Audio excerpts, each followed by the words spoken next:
میرا نام فراز علی ہے. میں لاڑکانہ سے بلانگ کرتا ہوں اور ابھی میں ڈپٹی سپرنٹینڈنٹ آف پولیس کے طور پہ میں فرائض سر انجام دے رہا ہوں. میں ابھی انڈر ٹریننگ ہوں اور میری اٹیچمنٹ جو ہے وہ ڈسٹرکٹ ملیر کراچی میں ہے. اچھا، یوتھ کے لیے سکسیس ٹپس یہ ہیں کہ آپ کو جو نا پراپر کیریئر، آپ کا جو کیریئر کے گولس ہیں نا وہ آپ کو کلیئر ہونے چاہیے.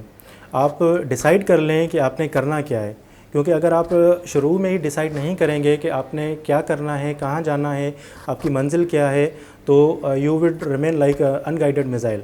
تو آپ کو گائیڈڈ میزائل ہونے کے لیے، ایک منزل مقصود پہ پہنچنے کے لیے آپ کو کیریئر کے انیشل فیز میں ہی آپ کو ڈیسائیڈ کرنا چاہیے کہ آپ کو کس طرف جانا ہے. آپ نے بزنس میں جانا ہے تو آپ وہ بھی شروع میں ڈیسائیڈ کر لیں کہ آپ نے بزنس میں جانا ہے، آپ نے کسی اور سیکٹر، پرائیویٹ سیکٹر میں جانا ہے، آپ نے گورنمنٹ سیکٹر میں جانا ہے، آپ نے سول سروسز میں جانا ہے.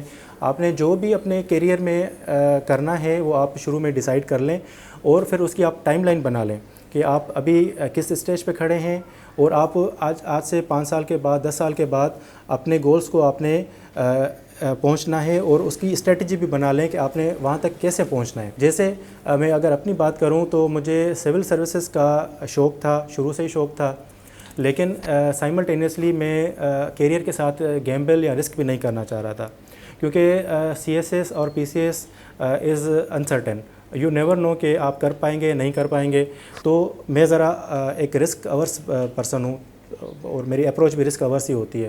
تو میں چاہتا ہوں کہ اگر میں کوئی رسک لے رہا ہوں تو اس کے ساتھ رسک میٹیگیٹنگ فیکٹرز بھی میں اپنے ساتھ لے کے چلوں. تو میں ایم بی اے کرنے کے بعد بالکل ہاتھ پیر چھوڑ کے بالکل میں سی ایس ایس کی طرف نہیں لگا تھا، کیونکہ مجھے لگ رہا تھا کہ یہ کیریئر کے ساتھ کوئی گیمبل نہ ہو جائے، کوئی غلط چیز نہ ہو جائے. تو میں نے پہلے تو جاب لینے کی کوشش کی اور الحمدللہ جاب ہو گئی. تو جاب میں رہتے ہوئے ہی میں نے پھر دوسری چیزوں کی تیاری کی، سی ایس ایس کی اور پی سی ایس کی. اس سے کیا ہوتا ہے کہ آپ جاب میں بھی ہوتے ہیں، ٹھیک ہے، آپ کو پاکٹ منی بھی مل رہی ہوتی ہے، آپ کو کیریئر لاس کا بھی آپ کو وہ فیئر نہیں ہوتا. آپ جب فیل بھی ہوتے ہیں تو بھی آپ کو فرسٹریشن نہیں ہوتی، کیونکہ آپ کو ایک ہاتھ میں کوئی جاب ہوتی ہے تو پھر آپ ان چیزوں سے، ان بیڈ فیلنگ سے بچ جاتے ہیں.